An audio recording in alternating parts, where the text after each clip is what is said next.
Watch Who?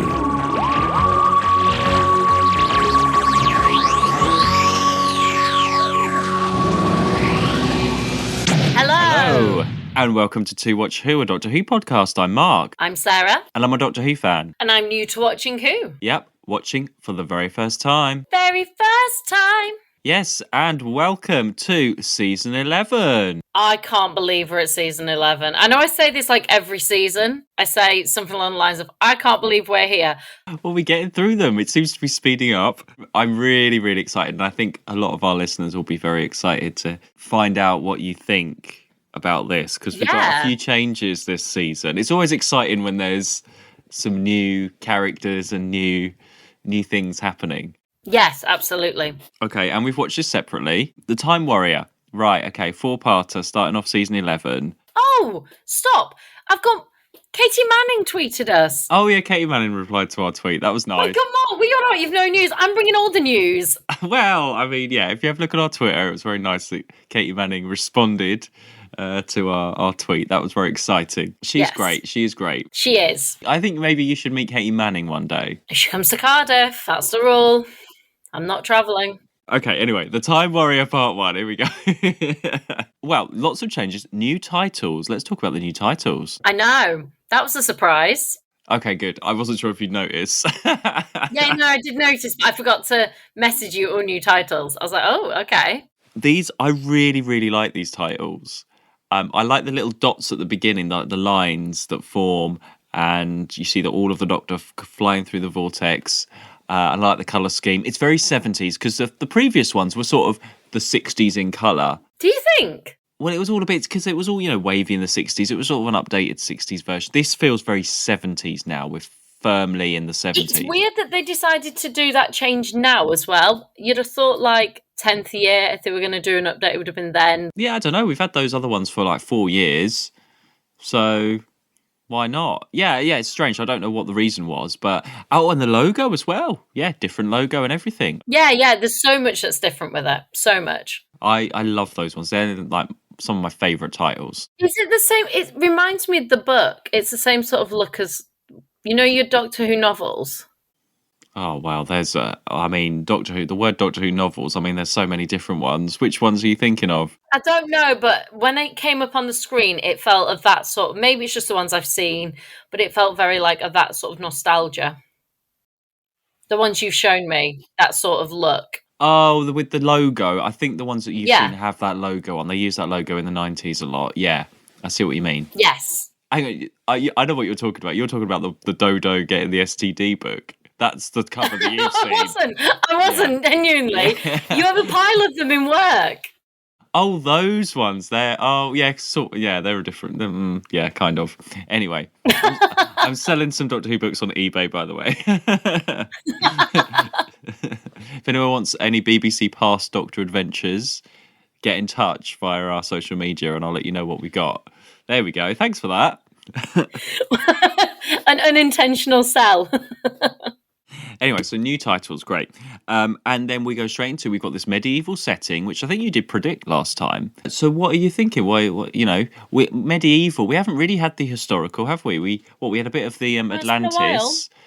So that makes a nice change. I don't know, it felt a bit odd in terms of because with these new titles, and then it's been so long since we've gone into the past, it felt like a 60s move almost, Well, it's quite a long sequence before you see the Doctor. So you have all the stuff with Iron Gron in the castle, and they go out and investigate, and you have they meet the Sontaran, and there's all of that happening. Had you heard of Sontarans before? They said it. I can't remember when they said it, and I was like, "Oh, that rings a bell." And is it because it was a card? And that's okay. They're in the new series quite a bit. Oh, okay. And so maybe I've just seen it on Twitter, but when I heard it, I was like, I've heard that before. Right. Okay. Yeah. I wondered how familiar you'd be because they've literally just been in the last series that's been on as well. I see. So I wouldn't have been able to tell you that because I've not watched any of it because I'm banned from it because of you. I think it's a really interesting idea.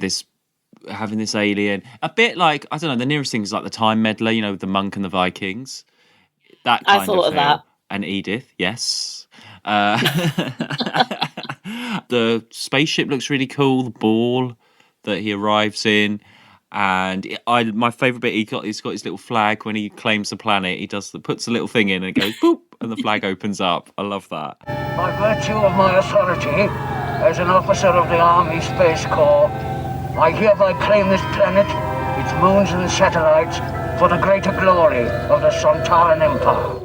So that's Lynx the Sontaran. So we see all of that before we see the Doctor. And then we do see the Doctor and the Brigadier.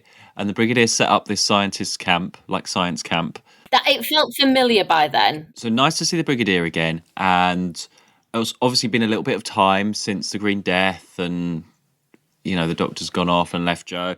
They don't really reference Jo, do they? They don't reference any of that. In the same way they did with Liz. It's like, and we move on. You're straight on to the next. And so you see Sarah Jane. And... No, I didn't know if it was Sarah Jane. It's only when she says her name later. I was like, oh. And first off, the funniest thing is when you text me saying Sarah James is annoying. So, typo, obviously. Just a typo. I knew it was Sarah Jane. I also said, it's about time we had a Sarah in the show. There's a lot to talk about Sarah Jane in this. So one, obviously, she's going to be the new companion as soon as she turns up, right? I remember that there was the Sarah Jane spin-off. That was I remember that coming on TV in 2000.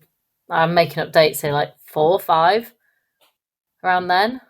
I'm trying to think how old I was. Sort of 7 or 8. Oh, there we are. So I was still at home, I remember that. But I didn't watch any of it. I just remember there being a big thing about that they were bringing it back. In the same way that, Doctor Who coming back.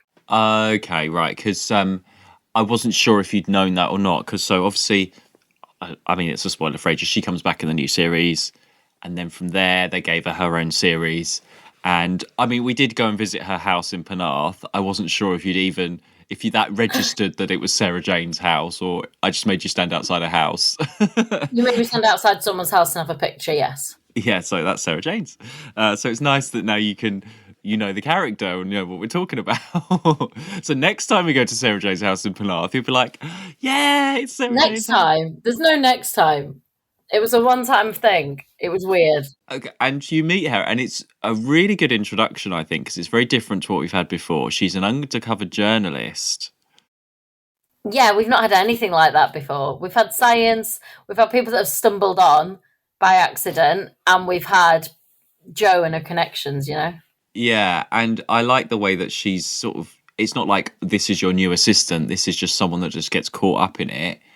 And, she says she's a journalist a lot, and maybe she says that a bit too much just to get the point across. My Aunt Lavinia is in America on a lecture tour, you see. Mm-hmm. She had an invitation to visit here.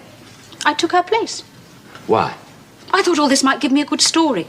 I'm a journalist, Sarah Jane Smith. And she's pretending to be her aunt, and she's got wrapped up in the scientist stuff already. She's a journalist. Yeah, so she's undercover journalist. And do you know what makes me only because I watched this recently, and I think it's been on Twitter and it's on YouTube and stuff. Do you remember on Blind Date when that undercover journalist for Cosmopolitan magazine went on a blind date? No. Oh my God, you have to see. So basically, on Blind Date, she went on, she won, she went on the holiday and stuff. And then on the, when they come back on the sofa and talk about it and stuff. So they'd found out that she was an undercover journalist.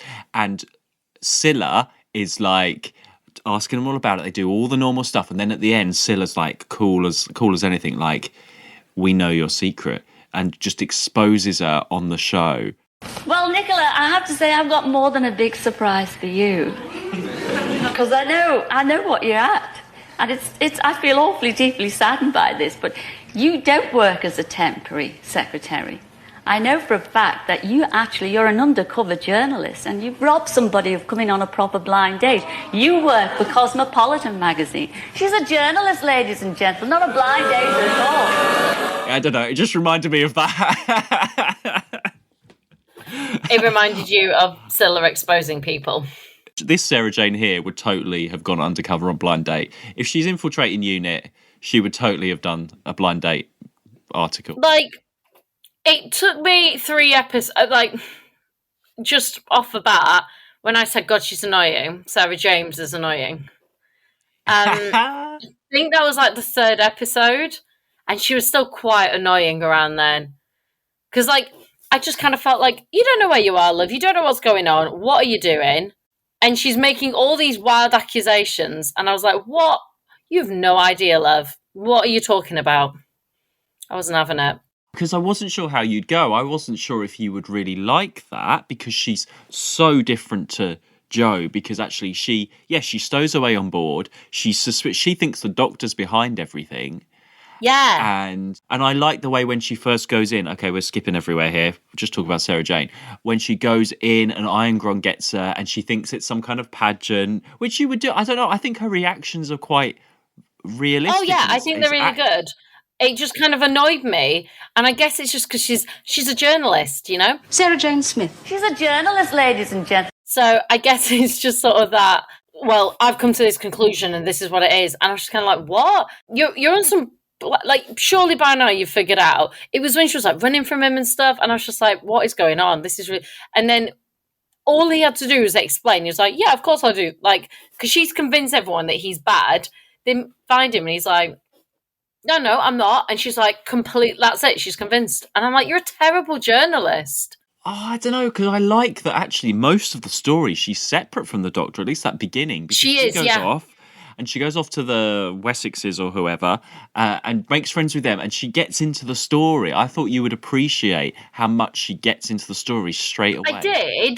I did. I think it was just the journalist element. By the 4th episode, I really liked her. And we'd sort of lost a lot of that, this is who I am. But she was still working very independent. She was working with the Doctor, but she was also off with the shooter and stuff. It's like, it was a bit different. But the first, like, 2 or 3 episodes, I'd say, you're a terrible journalist. They always start off, their first stories aren't always how they turn out to be a lot of the time, you know. Like no, and that's the other thing you've got to remember. Like, I knew it would improve because I was like, it's got to. Like, it has to. Because it wouldn't carry on with this. It'd be boring. So she will figure out who everyone is. It'll be explained to her. And then that'll be that. Because even those initial scenes, we have a tea moment, not a coffee moment, because he goes, go and make coffee moment, actually, yeah.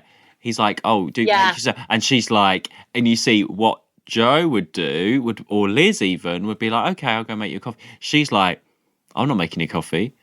You know, I'm not here to make coffee. That. Because Jo would have like rolled her eyes and just gone and done it. Yeah. And Liz would have been like, probably the same, like, okay. But she's like, yeah, and I liked that. I was like, oh, we've got a different character here. But I also like when she said, because he's like, oh, I'm doing this Delta Particles things, I'm doing this. And she's like, can you just stop treating me like a child and tell me what's going on? And I think it's a strong start. But I like as well that we're going from medieval and we're going then to unit, and you don't know the link just yet. Or the links, oh, that's terrible, just yet, until you find out that Links is taking the scientists back to medieval times. And we have Professor Rubish there as well, who is one of the captured. So he was the one, he was talking, at one point he starts talking about a dance, doesn't he? He's the one that's like, should we report it? And then he goes missing and they go and find him. Yeah. Just a bit eccentric. He reminded me a little bit of the, the Story Man. The Story Man. Oh, that Marshall, the Land of Fiction. The Story Man. I don't know why. The Story Man. I don't know why, but he kind of reminded me of him. Okay. I don't know why. Well, we also have, and I tried to point this out to you as well. We have Dot Cotton. June Brown. Even after you said that, I still could not see that as being Dot Cotton. Really? Because I said look out for her, and you were like, I've not seen any women in the past. And I was like, are you sure? That made me laugh. I did. Yeah, I was like, I've not seen any women in the past. I was like, hang on, she's definitely in episode 1 with the other king. I totally missed her in episode 1. But after you mentioned it, like shortly after she was on screen, she's not on it loads. Okay, give me a break. There are definitely more men than her. Okay. I mean, it's not a massive cast. It's bigger than you think. I mean, there's like 6 on one. There's about 6 and 6 on each, isn't there? Oh, in terms of yeah, there is. So you've got main guy, and he's got like at least five, like, warriors with him. And then on the other side, you've got the king and June, or Dot.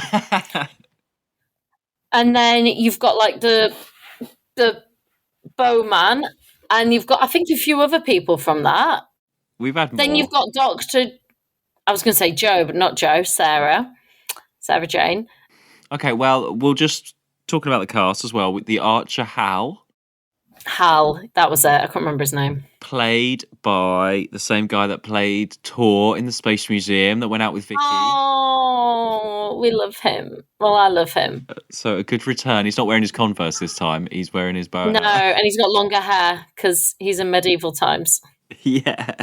Actually, the filming, the location stuff is really good in this. It is, yeah. It felt like I can't think like what, but it felt proper. That's a terrible sentence, but you know what I mean. I liked when Iron is going and his men are going to investigate the spaceship at the beginning, and those horses are not behaving. That guy on the horse is having a real trouble. If you watch, that white horse is about to just completely go off camera and just go crazy. They're all like trying to like stay on. It's probably like really hot. They probably shot it in like summer, and it was really hot, and the horses are hot. And it's like a long day. They've been waiting, and then they've got people on them, and they're like having none of it. Yeah, and the end of episode 1 is a classic moment where Lynx takes off his helmet, and you see that the actual Sontaran makeup. It's such a great. That is a peak costume of this era, I would say. If I go back a season and compare, this is peak. It's so good. Also, exactly as I described. Over a year ago. You saw it on a Battle in Time card, and what did you say he was? Squash thumb. A giant thumb rock with a cigar. I nailed it. It is, and I think it's the tongue going out and the way that the face of the eyes and the nose are actually sort of blended in to the face, and it sort of looks a bit sort of wet and skinny. It doesn't look rubber. It just looks real, and you've got like hair coming out the ears and then a lighter on the face. It's so good. It's such a good, fair play. Someone in costume. Obviously, it's the start of the season. They've had a bit more time to get things ready, and it's paid off. But this is my point. I mean, this is good. Like I was saying with the 3 Doctors, it should get better. Okay, only if it's slightly better every year, because in theory they're learning and they're getting on. So you had gel guards at the beginning of the last season, and that's why I'm disappointed when we see something like a gel guard, because you see something like Lynx and a Sontaran, and it's like, have you been able to do this the whole time? And you just didn't, or for whatever reason. And that's why all the grey people in Carnival of Monsters, like that was just the previous season. Like someone, like you'd done a bold cap and tried to cover it up with some grey paint. Whereas you really hate the grey people. I really do, because they can do it. It can be done if you just spend. I know, and they all work very hard on it. And I'm complaining like 50 years later about somebody's like that. It doesn't matter, but I don't know. It's just when it stands out, when it's really, really good. Imagine if all the monsters were like, Draconians were very similar with the face, but it just shows how amazing they can do it. Or when you get someone that's like a good designer. Oh yeah, completely. But I suppose they had all the medieval stuff, and then all they've got to do is design one monster. So maybe that's why it's easier. Yeah, I guess. I've got a poster of Lynx somewhere, a massive poster from Doctor Who Poster Magazine, like massive. And I had that as a child. He's a funny one because he's not really a baddie, but he's not a goodie. Oh, he's more bad than good. He's more bad than good, but he's not like trying to destroy. He's going back. He's just trying to have a bit of fun in the past, isn't he? That's how I understood it. Well, he's trying to fix his ship so he can get back. So he's crash landed, and it's such a primitive planet to him. It doesn't. I think he's just indifferent. He doesn't really care. He just wants to get his ship fixed and go. And then, okay, I'll mess around with the locals while I'm here, just to get the job done. Yeah, he doesn't really care. It doesn't concern him. He's not like, I want to take over this planet and kill everyone. He's not like a murderer, but if he needs to kill someone to get back home, he will. But it's funny because I think that's why I found this episode really tough. Like, there's so much good in it. That costume's amazing. The location stuff's great. All that. The acting, even like sometimes it can be hammy when they're in the past. It's not even hammy acting. There's nothing like that. I just really struggled to like believe and go with the story. And I think it's because of that. It didn't serve much point. I don't know. I can't explain it. But I think it's that it didn't have that sense of danger, that sense of the world will end, this destruction. I never really understood. The Doctor said something like, well, I'm trying to do this to like save your future and stuff. You know, and potentially like another king. But let's be honest, they were so useless with the other side. I just never thought they were going to take over anyway. Well, no, they were useless. But it's more like the Time Meddler, the monk, interfering with history. Yeah, it's that idea. It's exactly that idea. But at least with the Time Meddler, you have a bit of fun with it. Like, he's a fun character. He's messing with history. Like, you know he is, and they interact more. This, I don't know, it was just a really odd relation. I just couldn't... Doesn't mean I didn't like him. Doesn't mean I didn't like the story. But maybe it means it's not one of my favourite stories. That's really interesting. I thought you'd really like this. Well, you've got Iron Gron is your baddie. And he's the threat, because however many cliffhangers we get that he's going to kill the Doctor or... Well, yeah, exactly. But all the time I knew that he wouldn't. Not because it's a Doctor. Like, then he was just so stupid. He had no, like... He was just so determined to the extent of, like... What was it? They went and, like... attack the castle, the Doctor throws stink bombs. He tells them all to retreat, and then he's mad that they retreated. And I'm like, mate, you told them to retreat. Like, of course he did. I just knew that he was never going to win. But he's not he like... didn't have it in him. But he's supposed to be... He's a little bit... He's not comedy, but he is a bit of a he's supposed to be this useless sort of character with this... He is, yeah. But I think that's why it was really hard to... Like, that's what I just knew that. I knew that he wasn't going to... Because you're right, he is that. That's why he's like, oh, do you know what, this will be fun. Sure, I'll help you win. That'll be funny to change history with. And he's convinced that he's got this alien. He doesn't even know what this sorcery thing to like be on his side. It's just all a bit of an odd one. I like that it was 4. Yeah, but it's over quicker then, isn't it? Exactly. Well, so you have Link's making this robot for Iron Gron. Yeah, I suppose a lot of it can be quite repetitive, giving them the gun and they don't know how to use it. So he's trying to, and I like more guns. Yeah, and I like the way that Iron Gron's reaction to seeing Lynx's face for the first time. They're in shock. And you have Rubish there, and the other side. Rubish doesn't get hypnotized because he can't see, so he's wandering around, not really just having a great time. The only thing that took me out of it, I believed all the rest of it, but then Rubish is like, oh, I'm in medieval times. Oh, I'm going to have a look around. I thought that was a little bit silly, that he's not bothered about anything. He was, yeah, no, I agree. I have nothing else to add, but I agree, yeah. And we have Gallifrey's first mentioned. This is the first time that the Doctor mentions it, because he's talking to Link saying, I'm from Gallifrey. Is it? Have we never said the planet before? Never said the planet. No, not... I thought that he said... I'm sure he said he was the Time Lord and he's from Gallifrey. Wow. He said he's a Time Lord, I think in the War Games, and they said our planet, but they'd never named it. It was named in this script. Big moment. 11 seasons. Worth it for that. Thanks, Lynx, for that. Lots of fights. The Doctor always has... He's got to have his fights. That's not changed. He has his fight in the courtyard. Later on, he dresses up as a robot and has a fight. He's got to have his action moments. He always needs. Yeah.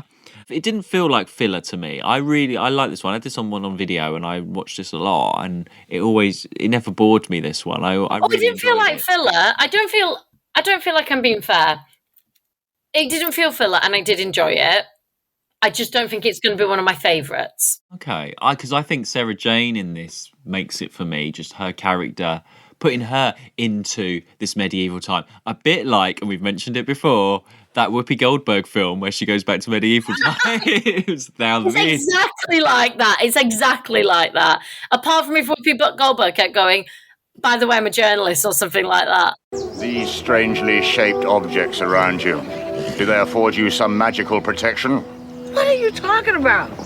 Oh, this? No. This is stuff for my desk. My computer, my boombox. Boombox? Yeah, boombox. It's a musical thing. At least Whoopi Goldberg got on with it. Yeah, but Whoopi Goldberg is like, by the way, I'm a scientist. Oh, what was that name of that film? I'll have to tweet it out, whatever that film is. I can't remember. Knight's Tale. A Knight's Tale or something like that, yeah. That is Disney's version of the Time Warrior, basically. Also, sorry, just Doctor Who, not Whoopi Goldberg. That scene, I think it was in the 4th episode, where Sarah Jane, and I could not work out why she was trying to learn to work with the cook. So they're breaking in because she's put in something to make them all go to sleep. Oh, I see, yes. She infiltrates. Yeah. And speaking to that, that's a nice scene. So we see the cook, who is called Meg, and... Classic name. We've had Megs before that cook. Yeah, but I think she'd get on well with Edith, and I think they could rustle up something. I don't think they would at all. She is the Edith of this. That's what you need. You need an Edith in this. Well, like other than Sarah Jane and Dot Cotton, there are no, and now this woman, but it's so brief. It's only in the 4th episode, and she's really angry. Edith was never angry, so I wouldn't compare it to Edith. I think she makes Sarah Jane stay and cook and work. But then you have that nice scene. And again, I think it's a little bit over the top now where she's like, oh, women don't have to stay in the kitchen. Women can do this. And then all the medieval wenches are like, oh, no, we know our place. And she's trying to get them up a little bit more to do that. I mean, it's a nice thing. I can see other companions doing that as well, though. It reminds me of Vicky. Yeah, I was about to say something like Vicky might do. I do like all that. I don't know. I just think that, and she stands up to Irongron. She's not like scared of these people. She's not scared of the situation. It's a really good first story for her. Like it's just the whole journalist thing that annoyed me. She's a journalist, ladies and gentlemen. And I think she just like gets straight in the same way Liz did. They're just straight in. And Sarah helps save the Doctor, which she sends him the chandelier to escape from in part 4. And it wraps up, the ship blows up, and that's the end, and off they go. And you got Hal with them as well, but Hal doesn't really do very much. But it's funny, watching this again, I think I have realised there's not as much to it than I thought. I thought you'd think Irongron was a bit over the top, but I really like that character. I think he's great. I think, though, he needs to be. Like, he was, but it worked. To be the rebel leader in this situation, who you're not rooting for, but he needed to be that way. I think it worked. I didn't think anything of the acting for medieval stuff was bad at all. I thought everyone played it at the level that it needed to be played at. Maybe we're just not used to having a historical. I think there could be a bit of that as well, because it's been so long. And I said to you, initially it just jarred as 60s, but with like colour and sort of less of the hamminess that you got in the 60s, because it wasn't hammy. It was acted fair. I mean, you have a lot of like Robin Hood and his Merry Men and Three Musketeers and all that around this sort of time. So they know what this is. They know what era this is. We know that what we're doing, and maybe that's why it felt a bit more. It didn't feel hammy or anything. It felt like it wasn't a driver of a story. The cliffhangers weren't like, ooh, the best one was when he cigar shot the Doctor. Yeah, none of the cliffhangers are great. I don't really think of the cliffhangers because when I had the video, they were edited out. It was all just one long thing. So yeah. I never know the cliffhangers very well. Yeah, I know. I had the movie version. Oh my God. Can't think of anything worse. Well, I'm excited for you that we've got a new companion, that we can see how she develops. But I thought I would just read a little bit from Elizabeth Sladen's book, because she says about when she started, which I think is quite funny. For it. So this is her when she meets John Pertwee and the crew and stuff at the bar. At the bar? At the bar, in the BBC bar, before she started working on it. Finally, I found my way to the bar where John was waiting. He gave me a great big hug, which was his seal of approval to the rest of the cast, I think, like a Roman emperor giving the thumbs up sign. Now, what would you like to drink, Katie? Katie? I didn't say anything. I didn't need to. A second later, John realised his error and burst into tears. Oh, Christ, I thought. What on earth have I signed up for here? There's not much you can do when the most important and largest live character in the room breaks down in front of you, especially with the whole bar looking on. I didn't know whether to comfort John or run. To be honest, I just wanted the ground to open up. I think I stood there awkwardly for a second, but it felt like an age. Then I felt an arm around my shoulder and I was led away. I learned later that it was one of the visual effects guys. Right then, he was my knight in shining armour. Don't worry about John, Peter said. He just misses Katie, that's all. It's not personal. It was nice to hear, but by the end of the night, I was ready to punch the next person who even mentioned that woman's name. Oh, so yeah. So, but they got on, you know, they after that start, they did get on, and we shall see how it develops, because obviously you must know, like, Sarah Jane is one of the most loved companions, so we've got to a point where, because she came back and she had her own series, I mean... Yeah, of course, and that's what I mean, like, also, I'm surprised it's now that in my head, it was going to be the 80s. I think because she came back in, like, 2000 and odd, I was just like...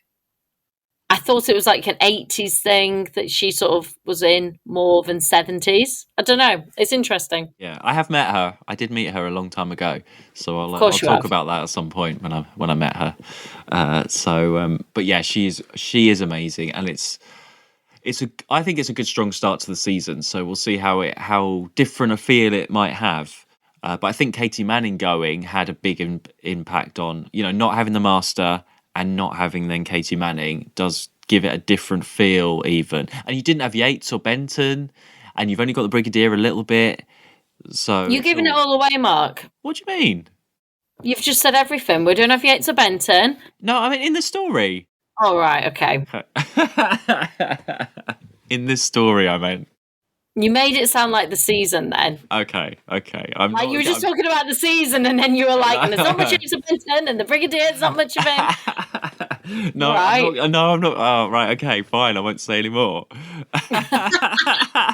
Just make it really clear. Okay. Well, I think we are all shocked that you didn't like this as much. I know you didn't hate it, but I think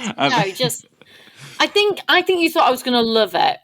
Yeah, I know. I did. I thought you'd be like, yes, Sarah Jane, Medieval, Ironcron. It's no Planet of the Giants, you know what I mean? No. And it's definitely no Keys of Marinus. Well, nothing compares to Keys of Marinus. Okay, well, the next story is 6 episodes. Okay. It's called Invasion of the Dinosaurs. Oh. That feels old again. It's a really good one. You said that about this, though. Yeah, I know. I really love this season. So I'm going to be disappointed if you don't.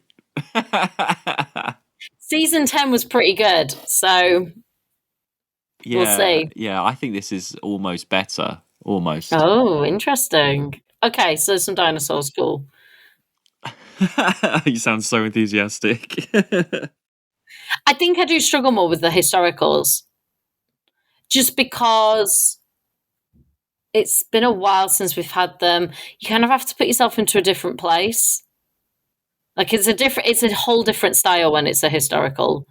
When it's in the future, anything you see is possible as well. Like, because it's in the future, so it could exist. So whereas like in the past, I don't know, I kind of have like pangs of, what was the first missing episode we watched? You did. Oh, Marco Polo. Yeah, I get like Marco Polo pangs. Fear. Marco Polo pangs. Marco Polo beer pangs. We all have Marco Polo pangs. We want it back. Not quite.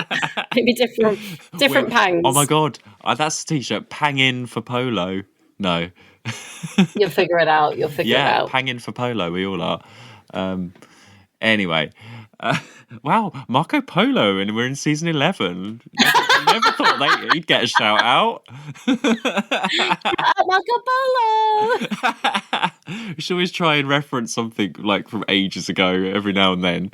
I just love it. Like, is it a season if we don't mention Keys of Marinus? Do you know what I mean? Yeah, you got that in there. Yeah, I bloody love Keys of Marinus. What story will trump that for you? I don't know. It could be Invasion of the Dinosaurs next week. It could be. We'll see. To be fair, I feel like there was one last season that could have done. Like, I really enjoyed the Three Doctors. Oh God, I thought you were going to say Frontier in Space then.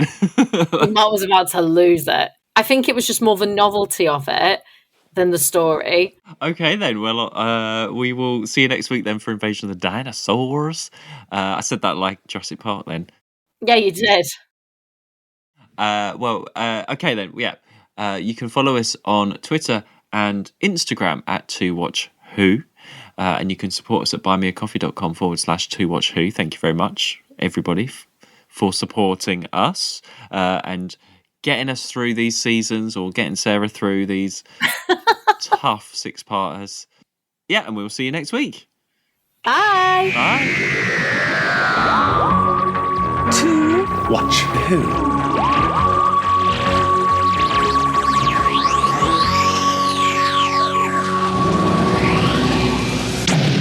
She's a journalist, ladies and gentlemen.